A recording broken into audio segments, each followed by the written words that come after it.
po, mega love shoutout po, mapagpalang araw po sa ating lahat. Siyempre, sino nga ba to? Ako nga po ito. So yun po, nais ko lang po pasalamatan ang ating mga kasama nakaraang gabi yan sa Puyas Bar sa Cubao, kung saan po ay may matagal na tayong kaibigan, doktor, na nag-aaya at gusto masamahan siya sa isang happenings kasama kanyang mga kaibigan o kaibigan natin. So napagbigyan natin for almost year, napagbigyan natin isang gabi, nandiyan tayo sa Puyas Bar sa Cubao. So ang hindi po magandang nangyari ay yun nga po nasa sa dulo ng ating video dito ay napagtripan tayo, which is tayo po ay nagpapasalamat kay Doc Rene and also sa kanyang mga kasama ay Architect EG. Napakagaling mo talagang mag-drawing. Sa kontraktor, Mr. Jaime, thank you so much talaga. Kay Pastor, syempre walang iba, Pastor Rainiel.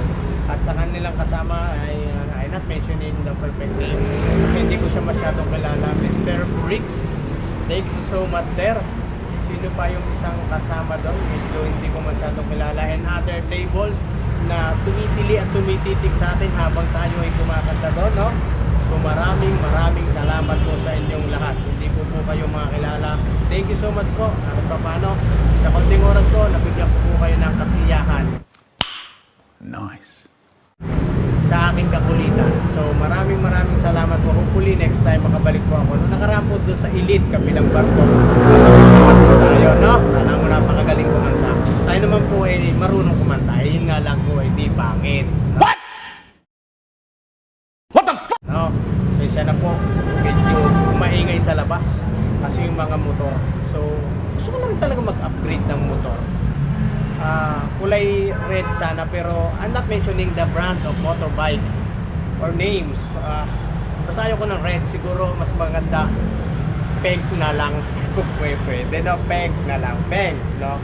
So yun na po, no, sa huli po ng ating istorya kung saan po tayo kumakanta, eh tayo pala'y pinaplano ng ating mga kasamang saksakan ng taba ng utak. Nice. Ayun na nga po ang nangyari sa atin. But it's okay.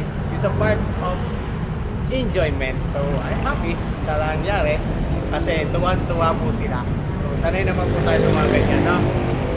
Maraming salamat po. Ayan na nga po nangyari at tayo naman po ay hindi sa pagyayabang. Ayan po katibayan. Tayo po talaga ay kumakanta kahit pa paano. Pero ang nakakalungkot po, iyan. At tayo naman po sinalo. At hindi naman tayo pinabayaan ng lumubagay. Panoorin mo.